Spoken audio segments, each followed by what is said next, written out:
Bismillahirrahmanirrahim. Assalamualaikum warahmatullahi wabarakatuh. Waalaikumsalam warahmatullahi wabarakatuh. Alhamdulillah wassalatu wassalamu ala Rasulillah wa ala alihi wa sahbihi wa mawalah. Allahumma anfa'na bima 'allamtana wa 'allimna ma yanfa'una wa zidna ilma. Subhanaka la ilma lana illa ma 'allamtana innaka antal alimul hakim. Allahumma amin. Baik, alhamdulillah bertemu kita lagi untuk fiqh. Jadi minggu lepas sebelum kita bincangkan tentang adab-adab qada hajat, yang kita tambahkan beberapa poin ya untuk kita punya ilmu dan kita punya amal. Sebelum tu pada bahagian pertama kita bincangkan tentang perkara-perkara perbincangan di dalam masalah kitabut taharah. Kita bincangkan masalah-masalah yang dibincangkan dalam kitab taharah. Okey. So dalam kebanyakan buku fiqh, wallahu alam, hampir semua buku fiqh akan dimulakan dengan kitabut taharah. Sebagaimana dulu kita pernah lalui sekejap Umdatul Ahkam, ya, Umdatul Ahkam, kita pun lihat hadis-hadis pertama semua berkaitan dengan taharah. Kalau kat luar tu kita ada Al-Mughni Ibnu Qudamah, sama juga dimulakan dengan taharah. Kalau kita baca buku-buku yang lain, insya-Allah, kalau dalam Sahih Muslim pun sama. Menawi bawa bila bab ibadah ni bawa dulu kitab taharah. Baik, hari ini kita nak pergi luas sikit lagi. Lepas satu skop iaitu kitab taharah, dan kita nampak susunan dia. So dalam taharah itu sebenarnya nak dibincangkan tentang apa? Asas dia, air. Apa tu ada dia punya fasal-fasal dia dalam masalah air tersebut. Okey, sama ada fungsi air. Apa fungsi air? Untuk membuang, mengangkat hadas. Kalau hadas kita kata angkat, raf'ul hadas. Tapi kalau najis baru buang. Izalatul, iza ke izal? Izalatun najas ataupun izalatun najis, kan? Menyingkirkan najis. Okey. Kemudian dibawa fasal-fasal lain sedikit tentang apa kita lihat dah minggu lepas, ada bab tayamum, kan? Dia selit sikit. Maksudnya apa? Nak gantikan air. Bukan diganti air dalam mazhab Syafi'i. Air tu tak diganti dengan tayamum. Tayamum tu fungsi adalah untuk membenarkan kita solat bila sewaktu air tak ada. Okey, so dia bagi tahu, maksudnya kalau kita kata ringkas tadi, menggantilah, nak kasih mudah faham, kan? So macam mana nak buat kalau air tak ada? So dia ajar tayamum. Beribadah tu terus dijalankan. Kemudian apa dia? Macam nak menyingkirkan najis. Okey, dalam masalah taharah ni dia punya cara-cara penyucian ada berapa? Siapa boleh sebut? Apakah alat-alat penyucian bila kita dapat sibuk? First sekali air. Paling besar sekali air, wajibnya air. Lagi apa? Yang kita belajar dalam kitabut taharah ni, air, batu, lagi?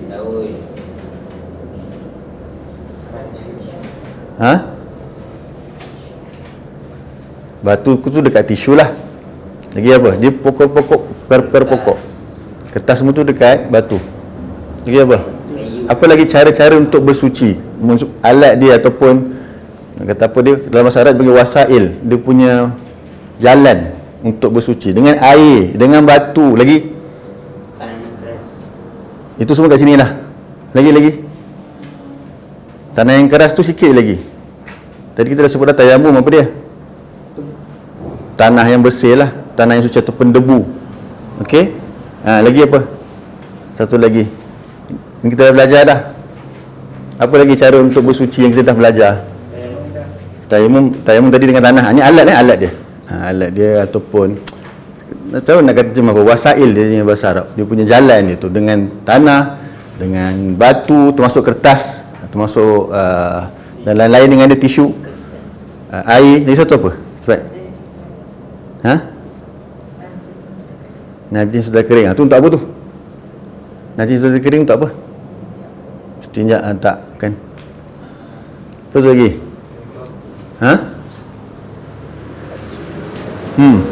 Alat-alat bersuci lah senang kata. Air, batu, tanah tu debu tu lah sekali untuk tayamum. Satu lagi, cepat. 4 je sebenarnya alat-alat untuk bersuci. Apa lagi satu?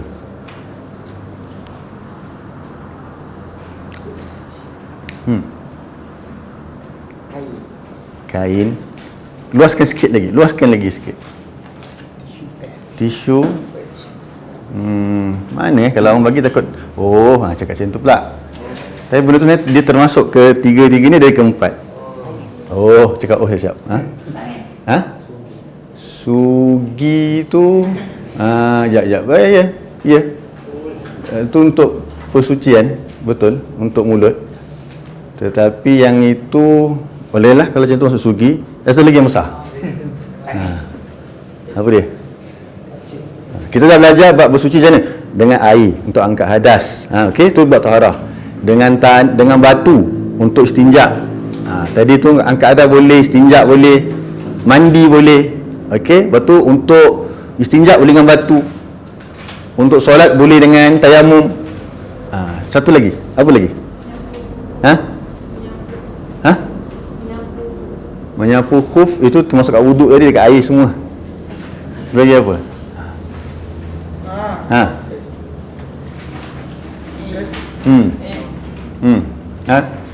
Ahsanta. Sama.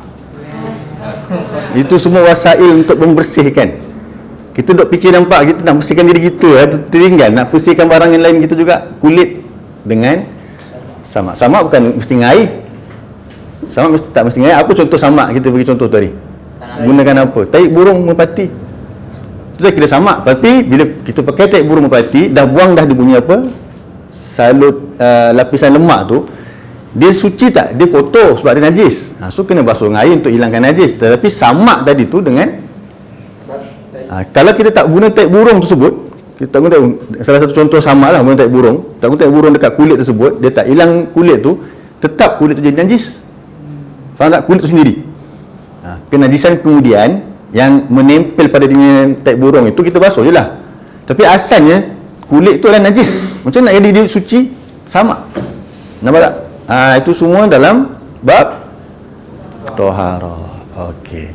Jadi semua bab taharah tu kita belajar pastikan kulit itu bersih, najis tak ada, boleh singkirkan dengan apa?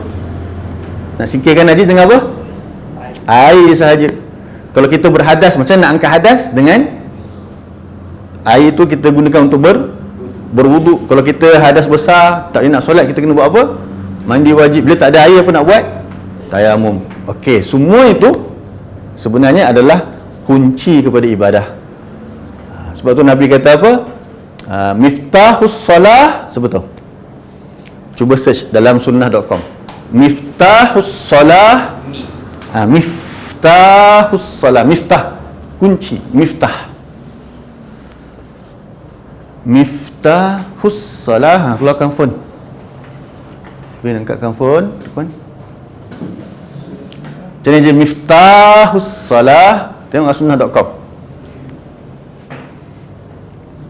Kat sunnah.com. Tak keluar lambat. Miftahus salah. Macam ni je miftah. Fataha yaftahu. Pakai apa? Mif'alan. Mif'alun kan? Tak ada hadis Nabi kata. Ya, miftahus salati at-tuhur. Apa tuhur? Bersuci. So kunci kepada solat yang paling kunci kepada ibadat yang paling besar sekali adalah apa? Bersuci. Okey, sekarang ni abang nak bagi nampak kita lebih luas lagi. Bila kita cerita tentang fiqh, apa sebenarnya kita nak belajar dalam fiqh ini? Okey, fiqh. Bila kita sebut fiqh, okey, tengok ke depan dulu, jangan salin lagi, nanti ada masa kita salin. Bila kita sebut fiqh,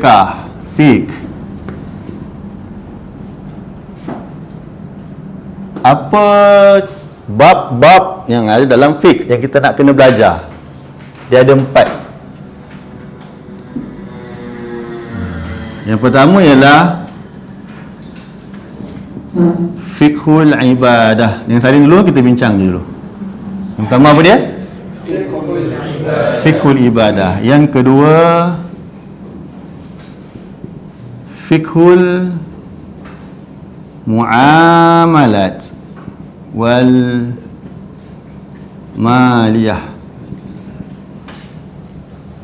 Yang kedua apa? Fiqhul muamalati wal maliyati. Yang ketiga, fiqhul usrah. Ketiga fiqh apa? Fiqhul usrati. Dan yang keempat fiqhul qada di wal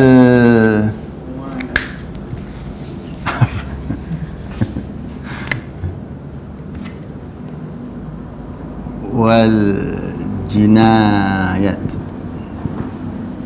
Okey, kita sebut sama. Yang pertama fiqhul ibadah. Kalau kita baca fiqhu lah sini, al-fiqhu kan marfu'. Ialah fiqhu al-ibadah. Bukan ialah cabang-cabang dia. Fiqhul ibadah. Dah apa? Ialah mudhafun ilaih. Yang kedua apa? Fiqhul muamalati wal maliyati.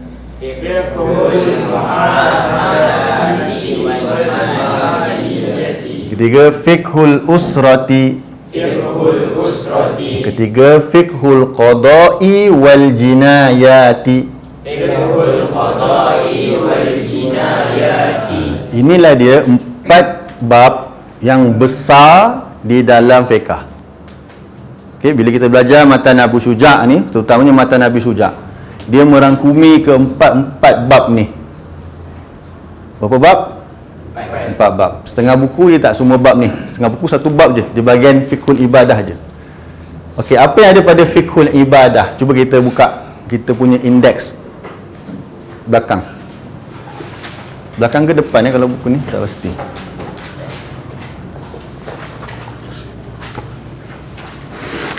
Belakang. Muka surat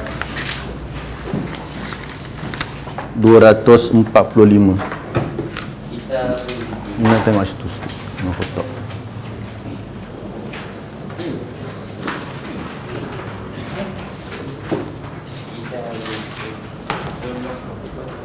Ya betul. Tengok dulu.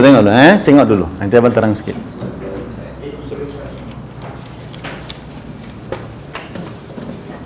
Tiga, 4, 5 noh.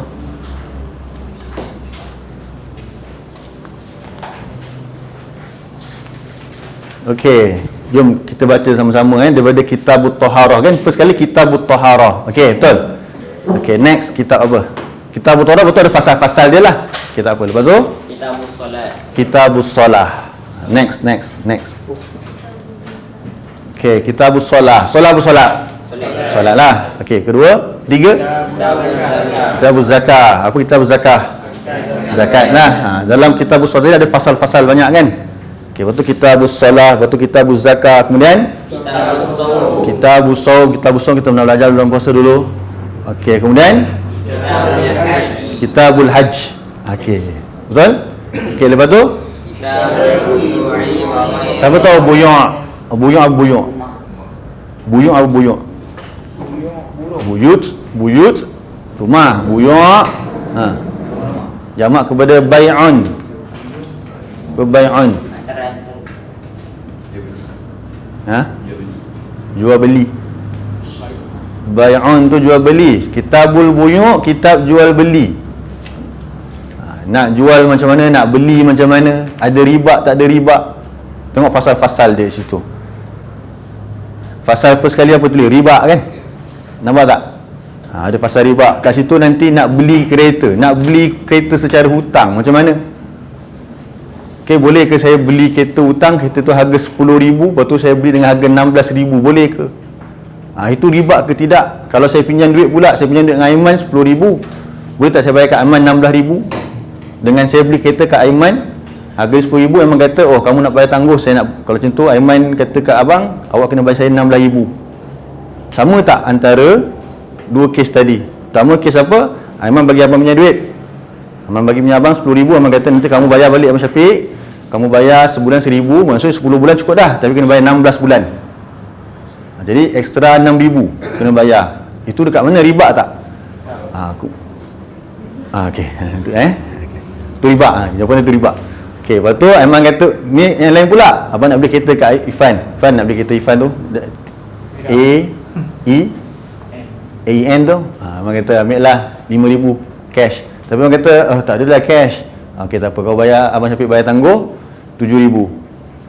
Macam tu macam mana pula? Sama tak dengan Aiman punya kes tadi? Semua tu ada dalam kitabul buyuk, kitabul taharah, kitabul taharah, kitabul buyuk, wa ghairiha minal muamalat.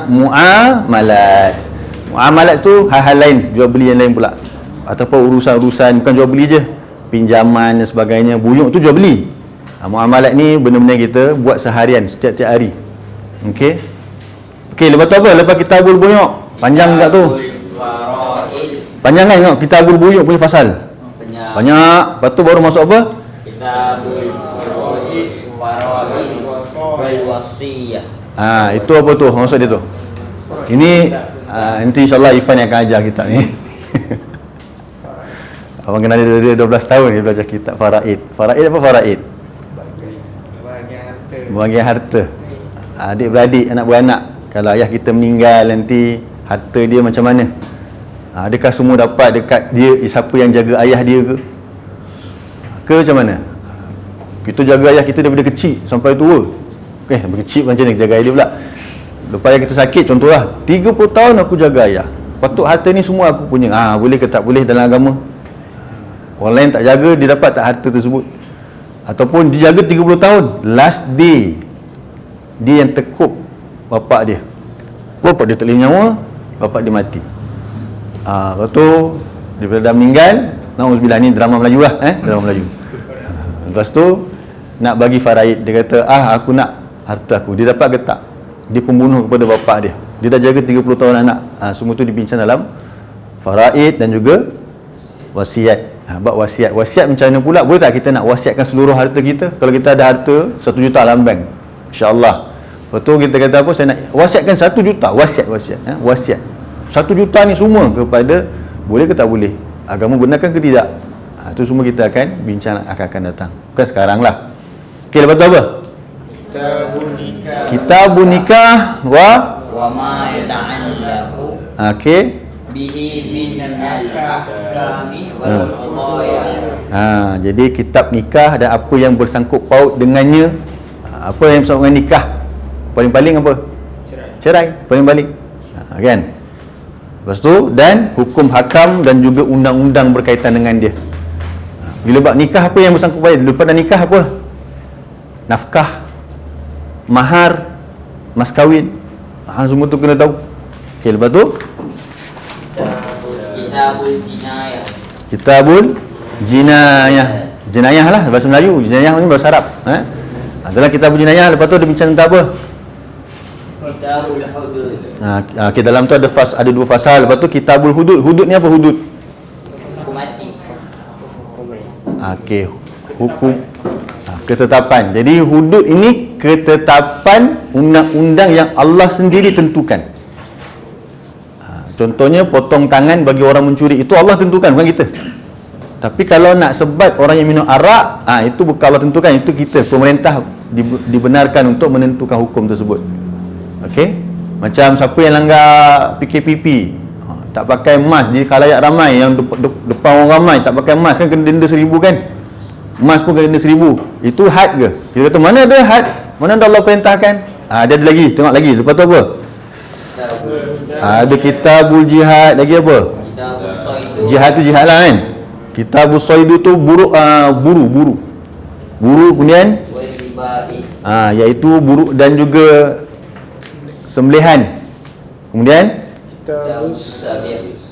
kitabus itu bukan. Okey ya.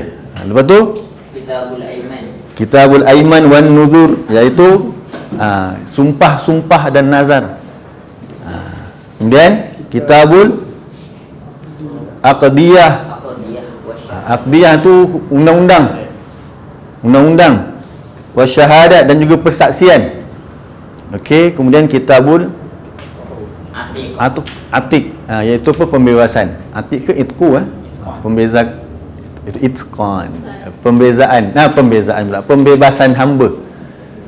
Okey. So semua tu dibincang dalam fiqah. Itulah kita perkara-perkara dibincang dalam fiqah. Baik. Dekat 4-4 ni cuba kita tengok. Kalau kita bahagikan. Fiqhul ibadah. Apa dia tadi? Daripada awal balik. Ha? Okey, taharah.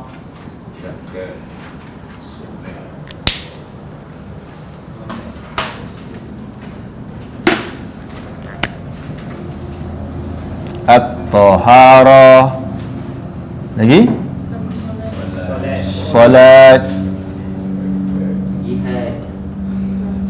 Tengok tuan-tuan. Apa dia betul? Zakat. Betul? As-sawm. Betul? Al-hajj. Betul apa? Buyuk kat mana? Nak menguruskan muamalat kehidupan seharian kita. Kitabul buyuk. Ni aku tak tulis semualah. Yang ni wajib lah. Yang ni wajib. Al-buyuk. Al-buyuk. Lepas tu dalam buyuk banyak kan perkara dibincangkan. Okey, lepas tu apa? Faraid. Kat sini. Ada kaitan dengan keluarga tak? Al-faraid wal wasiyah. Betul? Nikah tu kita ringkaskan kepada al-munakahat. Dan seangkatannya berkaitan dengan nikah, bab susu anak, bab nafkah. Okey, semua ada kat sini. Dan hukum hakam undang-undang kat sini. Betul? Jinayah sini semua. Undang-undang, persaksian, kalau orang tuduh kita macam mana. Okey, inilah dia sebenarnya topik-topik dalam fiqh. So ada berapa topik? Topik besar 4. Kita baru belajar dekat fiqhul ibadah. Itu pun baru pergi kepada dia punya apa? Dia punya apa? Tadi? Antum baca hadis tu? Apa sudah antum hadis tadi tu? Baru pergi pada kunci. Sekarang ni kita baru je ambil kunci. Belum lagi masuk bab-bab dalam fiqh. Baru buka dia punya pintu, baru nampak okey apa yang nak kena buat. So kunci baru kita kenal dengan kunci. So yang paling penting dalam ibadah ni sebenarnya 1 2 3 4 ni lah ibadah. Okey. Baik, sekarang ni kita tengok kenapalah kebanyakan buku fiqh, wallahu alam, wallahu alam sebab tak pasti. Mungkin ada beza-beza sikit-sikit, tetapi kebanyakannya ataupun mungkin kita kesemuanya inilah turutan dia. Sekarang kita tengok kenapa ulama susun begitu. Ada tak kaitan dengan yang kita sebut sebagai al-alim al-rabbani? Al-alim al-rabbani. Sebab kita hidup ni mesti ada peringkat-peringkat dia belajar. Dan kadang-kadang peringkat tu maksudnya kecil tu apa dia? Kadang kecil tu bukanlah kecil tu ni semata-mata ringan, tapi kecil tu adalah perkara yang asas. Kecil juga maksudnya asas. Yang kita kalau tinggalkan ni rosak semua. Okey, so apa dia asas? Inilah dia asas dalam kehidupan manusia.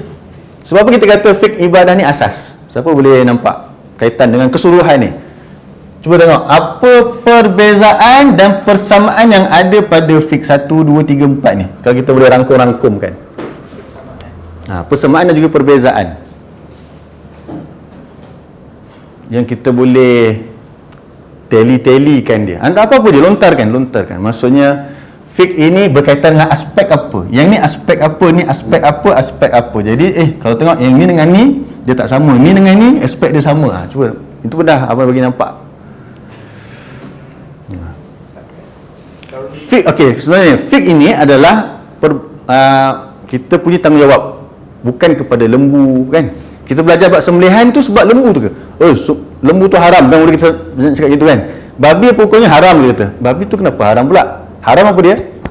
Makan. So kita tu yang daging. Kita tu kita kalau makan babi, kita yang berdosa. Babi tu haram tak?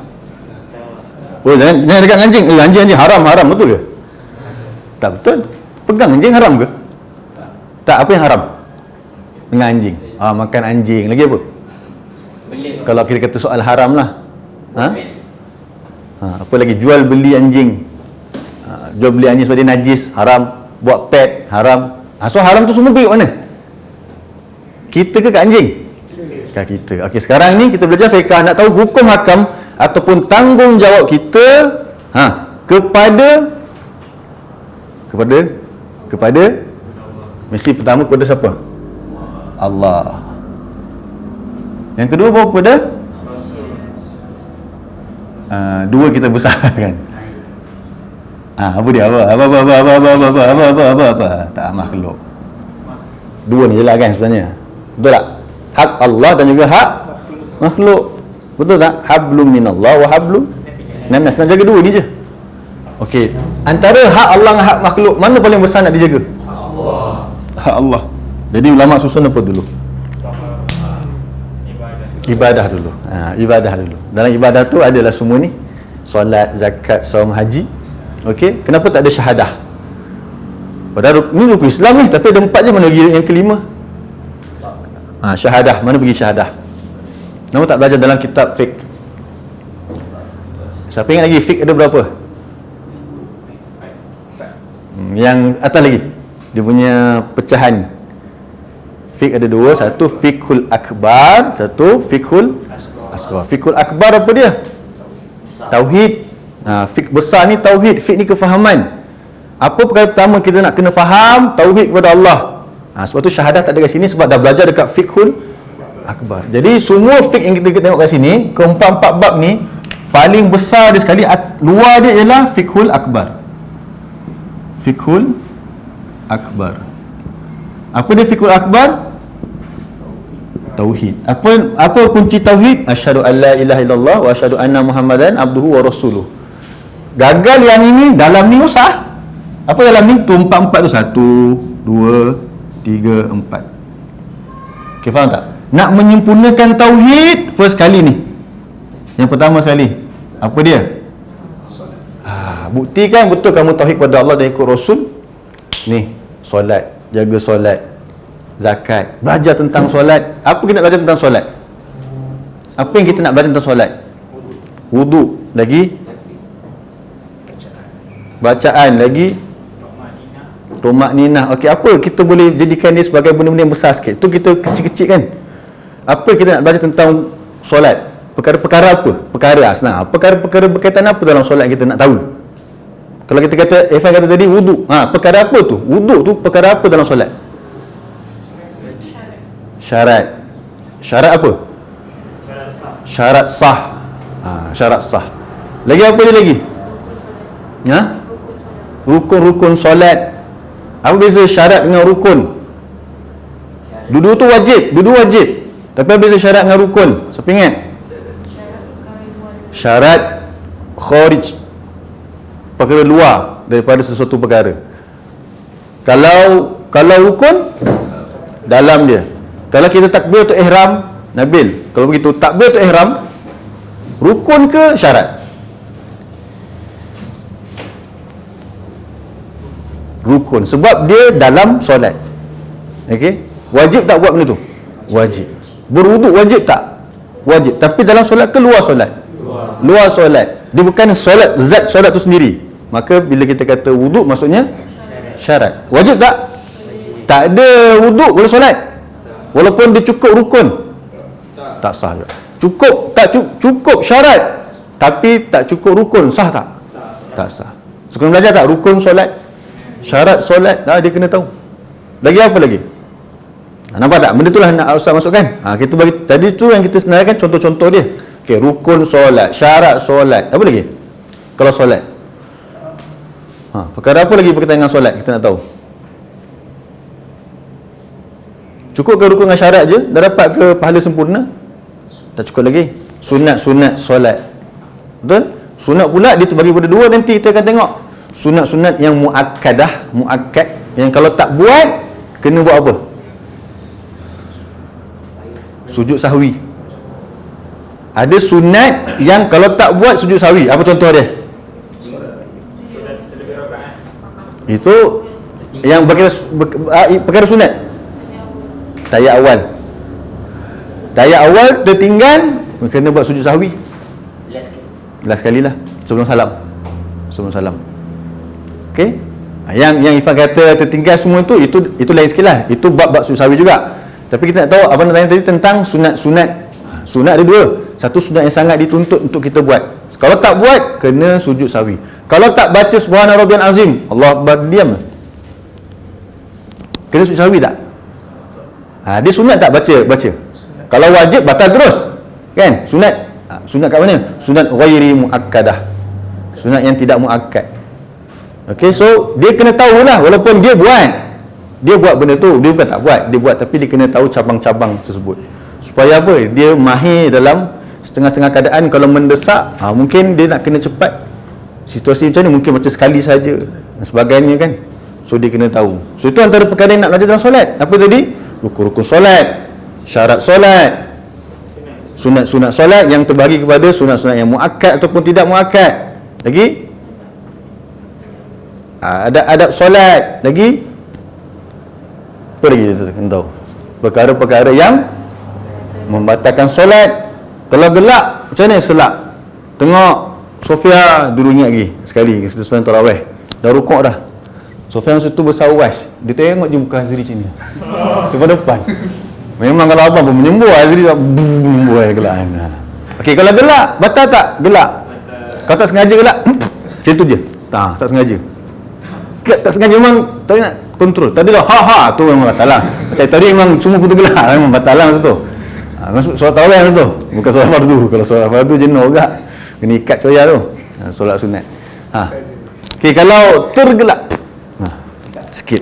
Macam mana kalau terkentut. Batal tak Bil? Terkentut tak sengaja. Batal. Kalau tergelak tak batal. Kalau apa mana dah Allah marah kalau Jangan tarik pendapat balik.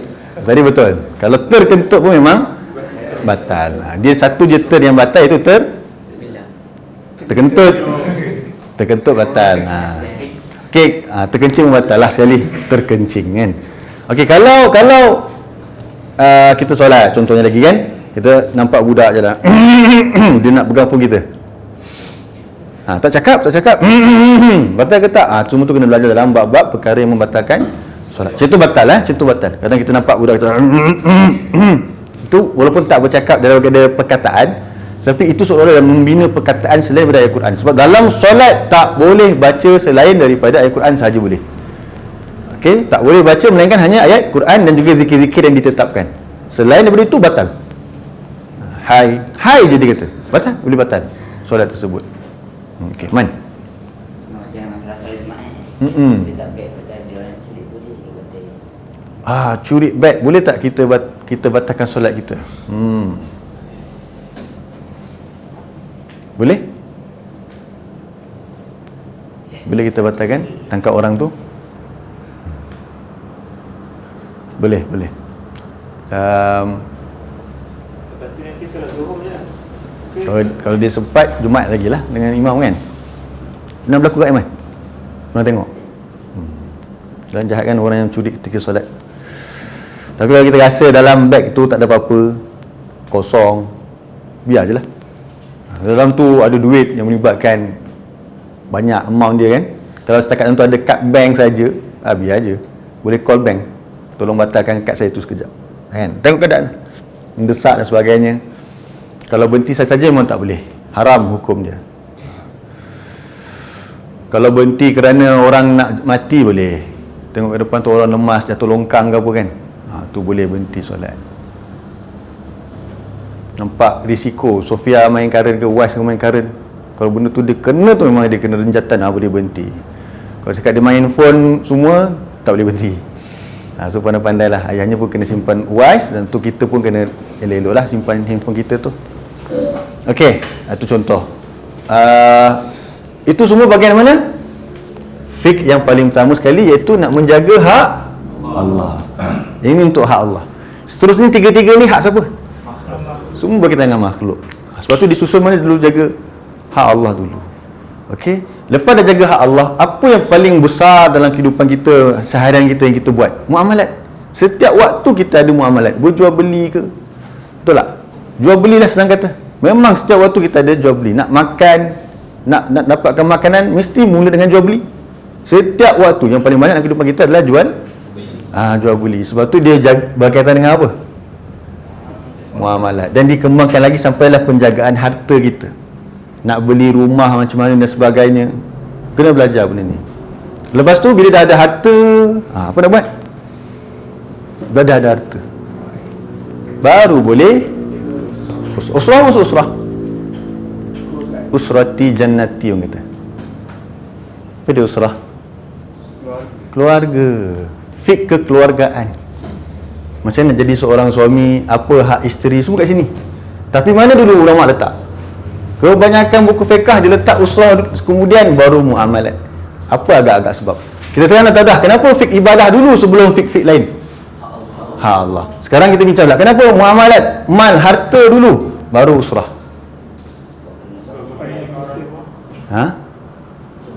Pakai dengan orang luar. Yang mana pakai dengan luar kan? Muamalat. Yang ni pasal keluarga je. Ini bermula dengan nikah, munakahat. Tapi faraid ni, kalau Ifan kata faraid tu tinggal titik. Ifan kata tadi ini berkaitan dengan keluarga je berbanding dengan yang ini. Boleh juga sebab tu ataupun kita kata apa? Lepas dah dapat harta, nak kena agihkan harta kepada kaum keluarga. Lagi apa lagi? Munakahat, pernikahan. Belajar nikah, bab nikah, rukun nikah, mahar, mas kahwin. Kalau nikah tak bayar mas kahwin macam mana? Kalau kahwin tapi tak bagi nafkah macam mana? Kenapa yang ni datang kemudian daripada muamalat? Apa lagi kita boleh simpulkan? Ya. Harta dulu, memang. Ini harta dulu. Betul ya, Iman. Persediaan sebelum kahwin mesti ada harta. So kalau dia solat pun tak reti, duit pun tak nak cari, malas, nak kahwin, gagal lah. Gagal kehidupan dia. Sebab fik ni apa? Fik tu kata mudahnya al-ilmu, kata mudah. Tapi fik ini kita boleh detailkan lagi. Fik itu ialah kefahaman yang mendalam. Ilmu lah, dia lebih umum. Macam khauf dengan apa? Khasyah. Khasyah takut, khauf takut. Habis tu khauf dengan khasyah. Khauf takut umum, takut lima pun khauf. Tapi kalau khasyah, takut kepada Allah tu khasyah. Ada juga khauf tu takut kepada Allah, sebab dia umum kan. Tapi kalau kita detailkan untuk Allah, kita pakai khasyah. Sebab apa? Takut kepada Allah itu kerana kenal. Khasyah tu kerana kenal. Dalil dia surah 35 ayat 28 tu. So kita khasyah kepada Allah kerana apa? Kenal Allah. Kita takut hantu bukan khasyah, khauf. Sebab mana kena hantu? Tahu wujud ke tidak? Tak pernah tengok pun. Semua tak pernah tengok hantu kat sini. Kecuali dia kena kecuali. Mungkin kita pernah kena tengok. Okey, siapa nak tengok hantu? Siapa nak tengok hantu? Tak pernah. Hari-hari pun tengok hantu. Betul lah. Okey. Jadi apa beza fiqh dengan ilmu? Dari satu aspek, fiqh itu ilmu, tetapi dengan kefahaman yang mendalam. Boleh? Ada satu lagi, makrifah. Makrifah pun ilmu juga. Apa sebab makrifah dengan ilmu? Makrifah tu lebih pada maksudnya apa? Kenal. Makrifah tu kenal. So makrifah tu adalah, bila kita sebut makrifah, sebab tu manusia kita akan sebut makrifah. Allah tak boleh sebut Allah ada makrifah, tak boleh. Sebab apa? Sebab makrifah ialah ilmu yang dapat setelah kita cari. Nampak penggunaan dia? Kalau kita dah itu punya, kita dapat ilmu betul lah, tapi itu melalui proses makrifah, mengenal. So manusia melalui proses makrifah. Allah perlu mengenal. Allah perlu mengenal tak? Tak. Allah punya ilmu dah meliputi segala-galanya. So Allah tak ada makrifah, tapi Allah ada ilmu, penggunaan dia tu. Faham? Okey. So tu tengok beza. Fiqh, makrifah, ilmu, semua tiga ni lebih kurang sama. Tapi dalam soal ini dibincangkan tentang fiqh. Sebab fiqh ni maksudnya apa? Pengetahuan juga ataupun ilmu, tetapi yang mendalam. Untuk apa? Sebagai seorang hamba. Jadi tengok ulama pula, Allah dah bagi mereka apa dia? Ialah para ulama kita dahulu, Imam Syafi'i dan sebagainya, sampai dah hari ni Allah bagi mereka ilham kan, untuk nak mengajar masyarakat macam mana nak beribadah kepada Allah. Maka disusun. Nampak disusun ni penting. So kita kena lalu dulu, kena pandai dulu soal ibadah. Kalau dia sebagai seorang dia nak kahwin tapi dia tak tahu hukum hakam, ayah macam mana? Nanti isteri dia kata, alah abang tak payahlah solat jemaah, solat dengan saya lah, kata kan. Imamku pun macam mana? Isteri-isteri yang kat luaran lah, bukan kat sini kan. Nak, kalau boleh saya nak suami yang boleh sentiasa jadi imam saya. Mana boleh? Rasulullah kata lelaki kan solat jemaah kat luar. dia nak so macam ni seorang suami. So dia kena tahu dulu soal apa? Ibadah dalam solat, apa hukum solat jemaah? Kena tahu. Kan? Jadi adakah dia tidak romantik? Dia lagi romantik kalau dia jaga dulu hubungan dia dengan Allah. Sebab tu Nabi ni ajar romantik macam mana? Kejut isteri tu bangun malam. Kalau suami, kejut isteri. Kalau isteri, kejut suami. Cara dia macam mana? Renjis dengan air. Renjis dengan air. Kalau sekarang ada pistol air, pakai pistol air. Ya, betul. Macam tu. Nak gurau-gurau kan. Nampak tak? Lepas tu, yang paling penting lagi kehidupan kita, jual beli. Kena memiliki harta. Ada harta sikit, ada rumah. Sebab dalam bab buyuk ada belajar tentang sewa beli. Kita mungkin tak mampu nak beli rumah, tapi kita boleh sewa. Kena ada rumah dulu sediaan untuk nak berkahwin. Oh, cerita macam khusus kahwin pula. Lepas tu, barulah ciri, pilihlah pasangan kita nak kahwin. Betul tak? Okey, bila dah nak kahwin, bila dah kahwin, pergi sini pula. Ni pula, ni. Qada ni undang-undang. Qadi, hakim. Jenayah ni kes-kes jenayah lah. Apa kaitan pula? Kenapa tutup dengan ni? Apa fungsi belajar benda ni? Untuk jaga hak-hak semua ni. Hak harta kita, hak nyawa keluarga kita kalau dibunuh macam mana, semua ada dekat sini. Okey, dekat sini kisas. So kalau orang tu cerita kisas, cerita apa semua dulu, tapi dia tak reti yang ni. Ibadah pun dia tunggang langgang lagi. Tu masyarakat orang muda-muda yang suka kat politik ni, dia telajak kadang. Ini dia cerita. Kami nak hudud. Bila dah dapat, susah pula nak buat. Sebab tak jauh penting. Ini sangat penting juga. Ini semua penting. Tapi dia ada dia punya apa? Punya apa ni? Fasa, peringkat. Faham tak? So inilah dia fiqah kita nak belajar. So sebagai kita, sebagai muallim insya-Allah, sebagai guru nanti, nak belajar bab mana? Cukup ke? Ada buku memang dia satu bab je, ni je. Dia pisahkan, dia buat satu buku khas. Dia buat fiqh ibadah saja. Sampai haji je dia stop. Dah. Cukup belajar situ je? Tak, mesti belajar muamalat. Takut ada kita punya pembelian kita jadi riba macam mana? Kita makin lama makin banyak orang ramai. Lepas tu kita cari duit macam mana nak kena berniaga. Sekarang ni antara contoh mudah orang buat kesalahan apa dia? Dipanggil apa? Ni kalau dia bukan ejen, tapi dia ni je panggil apa? Bukan stokis, dia ada simpan barang. Dia tak ada barang. Dropship. Dropship ada masalah kalau ikutkan. Kalau dia tak tahu, dia kata dropship hanya boleh ambil order. Dia tak boleh isytihar dia jual barang. Sebab Nabi larang kita jual benda kita tak pegang barang tersebut. Okey, kita open order. Kita nak cari duit lah, nak berniaga nanti. Orang nak bagi kita semua Quran. Awak tak berniaga banyak-banyak, tak payah keluar modal. Kami keluar modal nak bantu semua Quran. Kamu semua Quran hanya bagi tahu kat orang kami sedang menjual kambing perap. Sebab abang tengok Facebook, buka Instagram semua asyik kambing perap je sekarang. Dalam WhatsApp group semua. Weh, siapa ada kambing perap Azan Tengah murah Tengah murah sekarang harga dia. Tengah viral. Macam-macam sampai ke KL, bukan. Di KL ke di sini semua cerita tentang kambing perap. Okey, contoh, semua kawan tak fikir banyak, semua kawan tak payah simpan stok pun, tak payah beli peti ais. Tulis sini, semua dijual di sini. Kan, tulis itu. Kemudian orang pun ambil order, kita pun terima duit. Okey. Lepas tu lagi 2 hari nanti kami bagi duit. Tak boleh begitu. Sebab apa? Sebab tak ada barang. Dia tak ada barang. Yang dia boleh kata apa? Kami menerima tempahan. Ataupun kami ejen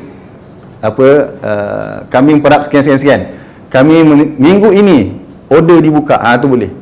So duit tu kita ambil tu pun bukan duit itu kita masuk akaun dulu kita. Tak. Kita kena serahkan kat dia kan. Baru kita ambil akaun, baru kita ambil kita punya commission kan. Itu baru boleh.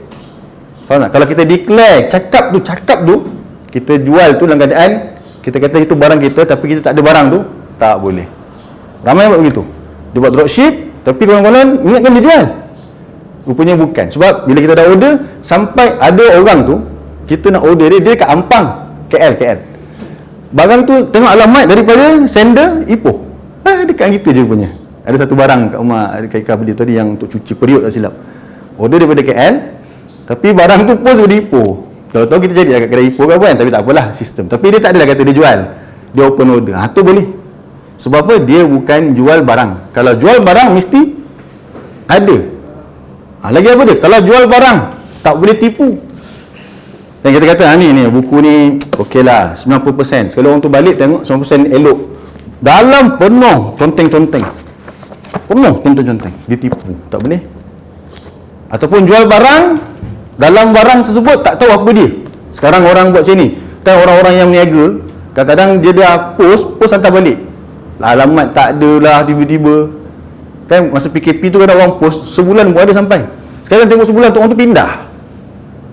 So dia meniaga setiap hari dia punya keluaran mungkin 100 produk. Lepas tu sampai balik kat dia balik 5. Kontak tak dapat. Ada macam tu. Apa dia buat? Dia lelong benda tu. Lepas tu dia kata apa tau? Tak boleh buka. Saya jual semua RM5 tapi tak boleh buka. Tak boleh. Kita tak boleh berurusan dengan dia dan dia tak boleh ambil duit tersebut. Kena tahu banyak benda. Sebab dia berkaitan dengan apa? Nak bagi makan kepada keluarga kita. Faham tak? Ataupun orang punya kita duit, tiba duit rezeki bil, ayah call, ni nak bagi harta sikit. Oh, daripada mana? Ayah pun dulu tak nampak harta. Ayah simpan nama bawah tanah. Ayah pun buka, nampak emas kan, untuk Nabil. Lepas tu Nabil pun kesian tengok kawan-kawan, ada yang nak beli kereta, nak kahwin ke apa kan, Nabil bagi pinjam. Bagi pinjam, lepas tu nak balik gandaan. Itu riba. So semua kena tahu. Sebab apa? Bila Nabi kita makan riba, maka Allah declare perang dengan kita. Allah dan Rasul declare perang. Bayangkan Allah dan Rasul pun declare perang untuk harta riba. Untuk orang yang makan harta riba. So dia kaitan dengan apa? Nanti dia rosak keluarga. Dia rosak masyarakat dia. Kat sini nak jaga masyarakat. Dia telah merosakkan masyarakat dia. Sebab riba, walaupun riba ini kesalahan di sisi Allah, tetapi dia tak ada hukum. Ada benda yang dia salah tapi tak ada hukum. Kecuali kalau kerajaan nak buat juga nanti. Wallahualam. Tapi sekarang ni tak ada. Siapa orang yang buat riba tak ada hukuman. Macam orang tinggal solat, kat Malaysia tak ada hukuman. Setengah negara dia buat hukuman. Tinggal solat, kerajaan dia ada buat hukuman. Bunuh dan sebagainya. Kalau dia di kafe dan sebagainya, tengoklah. Tapi tak ada, kat Malaysia tak ada. So ada benda tu dia salah di sisi agama, tapi dia halal di sisi undang-undang. Apa contoh? Jual arak. Salah di sisi agama. Salah. Kenapa jual arak? Speedmart tak ada, alhamdulillah. Orang Cina jual arak. Mana boleh, kamu tak boleh. Kenapa dapat lesen pula? Tengok, nampak tak? Ada benda yang haram di sisi agama, tapi di sisi undang-undang tu dia halal. Tapi bukan makna kalau halal undang-undang kita boleh. Haram tak haram lah di sisi agama. Tak boleh lah umat Islam ni. Tapi arak ni memang Allah laknat. Kita kena basmi sebenarnya masalah arak. Okay. Kesian tengok kawan-kawan kita yang kerja kat Speedmart, kerja dekat 7E, depa yang tolong kira, depa yang scan, semua tu dilaknat oleh Allah. Okey, bila dah belajar fiqh tu, daripada arak kembang lagi apa dia? Benda yang memabukkan. Dadah bahaya, dadah lagi bahaya dah arak. Dadah lagi bahaya arak sebab apa? Kalau arak ni bila dia mabuk setengahnya tak kuat. Bila dia pening kepala dia dah tak kuat. Kalau dia tidur tu memang bahayalah. Dia tidur, dia drive. Sebab tu dia nak kontrol. Tapi kalau orang dadah jadi apa? Setengahnya. Jadi lagi kuat. Tu yang boleh kelar bapak sendiri. Kan dia dah langsung tak sedar diri, dia dah terbayang-bayang macam-macam. Kalau arak ni dia pening kepala, lebih daripada pening kepala. So ada beza, kita tahu juga arak. Semua tu ada dekat jenazah. Okey, faham? Inilah dia fiqh. So fiqh ada berapa bab? Paling besar 4. 3 bincangkan tentang hak-hak makhluk. Tapi hak makhluk ni Allah yang tentukan juga. Maksudnya masih hak Allah sebenarnya, tapi dari segi kita nampak gambaran tu, apa kita nak buat dengan ibadah tersebut untuk menjaga hak-hak manusia kan? Apa dia? Muamalat, harta, jual beli ni termasuk kat sini. Lepas tu keluarga, kemudian undang-undang. Hak Allah, fiqhul ibadah. So kita nampak kerangka dalam fiqh ni apa dia sebenarnya. Bila kita terjun dalam fiqh ibadah, kunci dia adalah taharah. Kita sekarang baru belajar kunci. Kalau orang-orang sufi tu dia kata apa? Baru syariat, belum hakikat, belum makrifat lagi lah. Antum ni, kita ni baru kunci lagi ni. Baru kulit, belum isi lagi. Itu ayat-ayat orang lah. Okey. So nampak tak hal ni? Boleh terang balik tak? Kenapa abang kena terang macam ni? Sebab satu, kita PKPB ni. Kedua, antum kebanyakannya nanti bagi tadi lah, masing-masing nak dinaikkan taraf, jadi guru penuh, jadi guru pelatih. So kena tahu banyak perkara. Tahu bukan sekadar nak tahu, bukan nak mengumpul maklumat. Tahu tu sebab apa? Persediaan untuk nak jadi guru tu kena banyak benda orang tanya nanti. Okey, contoh bagi tadi kan, kalau kita kata kaedah 7, ya di awal wa nun bari fathah di kalimah, di awalnya bukan ya atau ta. Ada orang tanya kat abang, habis ustaz tu yang at-taibuna, dia kata taibuna tu ada ta, at-taibuna. Contoh dalam Quran tu, contoh dalam kita punya buku lagi ni. Kita boleh jawab lah, tapi macam mana nak jawab tu soal dia? Ni at-taibuna. Dia kata ta wa nun. Apa jawapan kita? Jangan jawab. Itu orang asal. Dia nak tahu. Seorang pernah tanya abang. Daripada banyak belajar mengajar dari 2017 tu, baru sekali ada orang tanya. Satu kita kata ni je, paling ringkas sebab dah sampai saat sini kita dah kenakan di isim sikit kan. Kita kata kalau ada alif lam je, itu dah mewakili tanpa ya ta lah. Sebab dia boleh masuk alif lam, sebab alif lam ni mesti isim. Maksudnya nampak je lah isim lah. Tapi kalau ayat Quran, setengah Quran tak ada alif, kan dia jadi nakirah contohnya, tanpa alif lam. Jenuh juga tu nak menerangkan kan. So kita harap dia tak tanya ke harap dia tanya? Sebab tu kita kena ada ni perbincangan macam ni, muzakarah. Benda ni penting tanya. Untuk kita nampak apa kita nak ajar, persediaan kita. Lepas tu bila kita dapat soalan, kumpul, share balik pengalaman. Atau dah lalui ni. Sebab tu belajar ni kata kunci paling utama sekali ialah sabar. Proses tu nak nampak kenapalah susah nak kena belajar. Oh, ini penting. Hatta dalam, bukan saja nak jadi guru, nak jadi seorang lelaki, nak jadi seorang manusia, kena tahu tak semua ni? Kena kan? Kita makin lama makin besar, kena ada kenderaan. Macam nak membeli kenderaan. Tadi ada yang tanya, boleh ke saya beli motor ansuran? Kena tahu hukum hakam dia. Sebab sekarang baru motor, tapi motor boleh naik 2 orang kan? Takkan seorang je, mesti nak 2 orang. Betul? Jadi 2 orang pula kena kat sini. Kat sini okey lah. Kalau isteri kata I nak kereta, macam mana? I tak nak kahwin dengan you sampai you beli kereta. Tak nak, tak apalah, cik lain. Macam tu ke? Okey. Baik, kita stop dulu sini. Lepas ni kita nak murajaah balik semua perkara, nak pergi depan untuk antum ulang. Okey, ada apa-apa soalan tak berkaitan dengan fiqh? Ya. Kalau solat tadi Tercakap. Kalau sikit sangat tu tak batal lah. doa sujud. Tak boleh. Doa sujud kena, kalau cakap dalam bahasa Melayu kena latih lah. Jangan terkeluar tu mula-mula tu kan.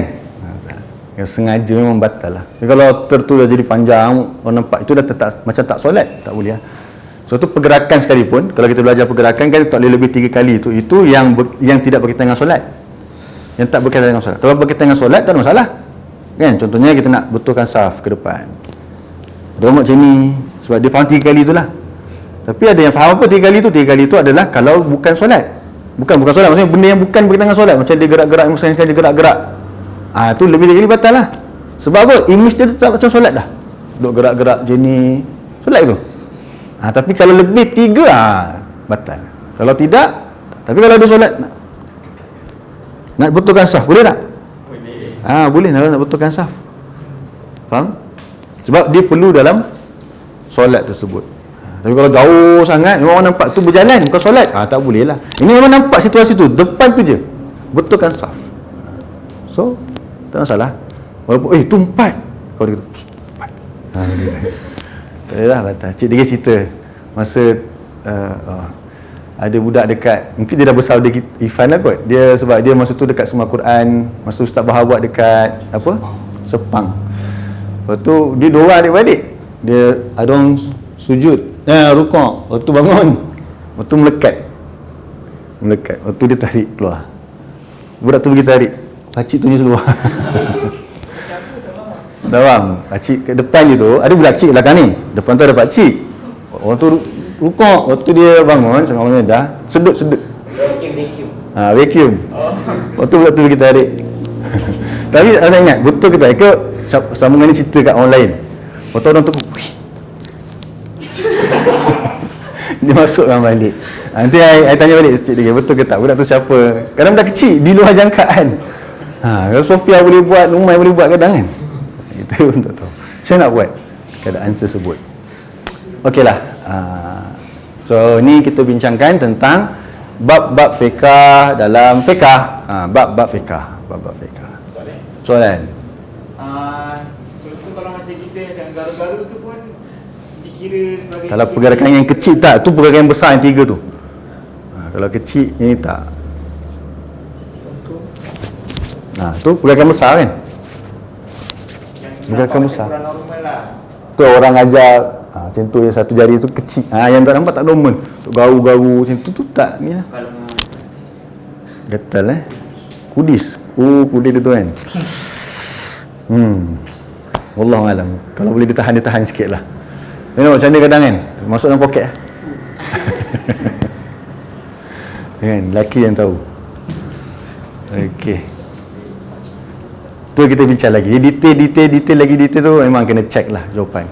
Dia ada kaedah sebenarnya, ada kaedah. Dapatkan kaedah tersebut, insya-Allah kita dapat jawab semua soalan tersebut. Kan? Kalau kita tanya, memang kita tanya sesuatu macam tu. Kita tanya semua tu dapat dirangkum dengan satu kaedah. Wallahualam, nanti kita belajar lagi, abang buat persediaan juga, dapat kaedah mudah. Mungkin kaedahnya contohnya pergerakan yang kecil tidak membatalkan. Jadi kecil kita tahu apa saja kecil tak batal lah. Soal dia nak garu ke, soal dia apa saja, dia garu kawan dia ke apa ke. Contohlah. Kalau begitu soal, tapi kena ada kaedah lah. Kaedah-kaedah tu dipanggil qawaid fiqhiyah. Qawaid fiqhiyah ni salah satu cabang ilmu fiqh juga. Iaitu apa dia? Dia akan belajar nanti, selepas belajar fiqh, kita akan nampak hukum-hukum tu dapat dirangkumkan dengan satu kaedah. Satu kaedah. Okey, apa contoh dia? Contohnya perkara yang ragu-ragu tidak boleh membatalkan yang yakin. Jadi kalau tanya, dia tak pasti dia kentut ke tak? Satu. Dia tak pasti dia rukuk ke tak? Satu. Semua tak pasti kan? Guna kaedah tu je. Dapat kaedah tersebut, apa masalah tak pasti boleh diselesaikan dengan kalau dia tahu kaedah. Okey. So, kaedah fikih dalam mazhab Syafi'i ni kita kena tahu kurang-kurangnya 60. Kena hafalah kaedah tersebut. Jadi tapi 5 yang asas. 5 yang asas. Dia ada 5 yang asas, lepas tu ada lagi 55 untuk tahu, yang kita lebih mudah nak jawab soalan untuk diri kita. Faham? Kadang-kadang tak ada dalil, tak dapat dalil, tapi kaedah dah ada. Sebab apa? Sebab semua hukum itu, ulama dah baca secara semua hukum, semua dalil, dapat himpunkan 60 masalah. Faham tak? Kalau kecilkan lagi banyak. Tetapi kalau dalam keadaan yang besar, ada 60 soalan. Contohnya, kalau saya tak pasti saya kentut ke tak, boleh tak saya solat? Kalau saya tak pasti ni, dihimpunkan satu kaedah. Faham? So kaedah-kaedah tu dipanggil kaedah fiqhiyah. Tapi kita akan mahir bila kita banyak dulu contoh-contoh dalam fiqh. Kena belajar ni dulu. Kita ambil dah 2-3 tahun, setahun, 2 tahun ke, kita belajar betul fiqh untuk kita naiklah pergi kepada kawaid-kawaid fiqhiyah. Tapi tak semestinya kena 2 tahun lagi baru belajar. Mungkin dah banyak contoh, kita dah ambil fiqhul ibadah, mungkin kita boleh sentuh dah kawaid fiqhiyah untuk kita buat hafalan. Ya man? kalau ada seorang tu tinggal rakaat, lepas tu dia cakap banyak kali. Dia cakap banyak kali, Dia macam dah cakap banyak. dia tertinggal satu rakaat, lepas tu dia cakap banyak, tak faham? Macam tinggal, lepas tu dia bagi salam. Okey. Dia perasan yang tinggal. Tak, dia Nabi pada jadi begitu. Dia jangan tempoh tu terlalu lama. Dia dah makan, lepas tu dah di dalam kelas, tu dah tak boleh dah lah. Masa dalam tempoh waktu tu juga boleh Dah lagi. balik. Tak ya. Dia ganti satu rakaat je. Tak yang tu saja. Kalau dah jalan-jalan, dah balik rumah, dah mandi, dah tidur, kena solat balik solat balik. Tapi kalau setakat dia semalam, lepas tu turun bawah, dia makan kejap kan, makan kat bawah juga. Kau kata, tadi kau cukup ke buat rakaat? Ya ke? Dia naik, dia boleh tambah satu. So tu masih lagi tak nampak terlalu jauh. Tapi dia dah makan, lepas tu dia dah kencing, tu confirm lah, dah batal siap wuduk semua kan. Tu kena solat balik lah. Okay man. Okay. Soal fiqh ini juga luas. Fiqh ni kita belajar, memang kita akan banyak jumpa. Kita tak boleh terkejut ke apa, benda yang berbeza-beza pendapat. Fiqh ini sebenarnya kita belajar pada masalah ijtihad, bukan pada masalah yang qat'i, yang tetap. Fiqh ini belajarnya benda-benda ijtihad. Benda yang ada dalil, bukan tak dalil, ada dalil tapi difaham yang berbeza-beza. Kita nak ikut mana kita untuk permulaan, kita belajar dulu satu-satu kan. Contohnya, kalau kita faham, siapa tahu kalau lelaki dia boleh baca subhanallah kalau imam salah. Kalau perempuan, apa dia nak kata, tepuk tangan macam ni atau macam ni. Perempuan Ada hadis Nabi kata lelaki tasbih, perempuan apa bahasa Arab tak pasti tapi tepuk. Tapi dalam mazhab Malik kata tak, perempuan pun subhanallah juga. Tengok, hadis tu sahih. Sebab tu ada kadang-kadang jumpa hadis sahih tapi tak diamalkan. Bukan tak diamalkan, itu cara faham. Okey, katalah Nabi kata apa? Lelaki subhanallah, perempuan tepuk. Sebenarnya dua-dua tu adalah ayat tadi, dua-dua tadi tu adalah kepada lelaki. Dua perkara yang Nabi sebut tadi, pertama lelaki sebut subhanallah, perempuan tepuk. Hadis itu Nabi tujukan kepada lelaki.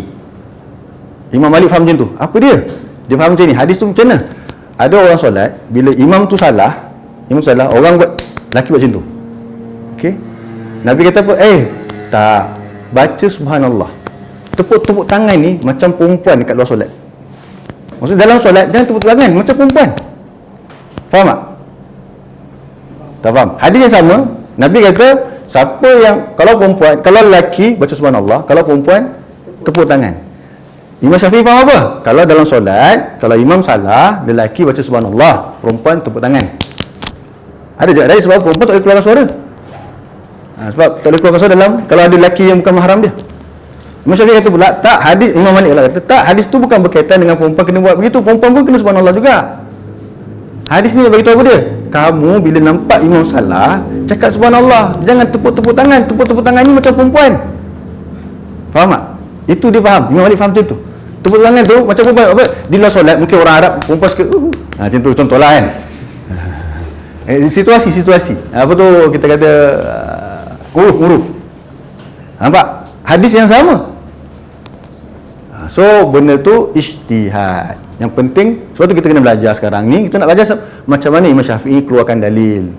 Tapi untuk peringkat awal jenuh juga nak tahu semua perkara. So belajar dulu dalam matan Abu Syuja', dia punya kerangka dia. Tapi semuanya ada dalil. Tak boleh nak kata mazhab ni tak ada dalil. Kuat tak kuat itu lain cerita. Itu bukan tugas kita juga. Tak ada kita bukan tugas kita. Maksudnya, sekarang ni kita tak ada kemahiran untuk nak menentukan mana yang lebih kuat. Melainkan Imam Nawawi kata ni kuat, ini kata ni kuat, kita ikut juga nanya. Faham? So kita belajar dulu matan Abi Syuja'. Okey, wallahu a'lam. Kita rehat sekejap. Okey, 5 minit je. Lepas tu kita nak baca matan. Okey, subhanakallahumma wa bihamdika asyhadu an la ilaha illa anta astaghfiruka wa atubu ilaik.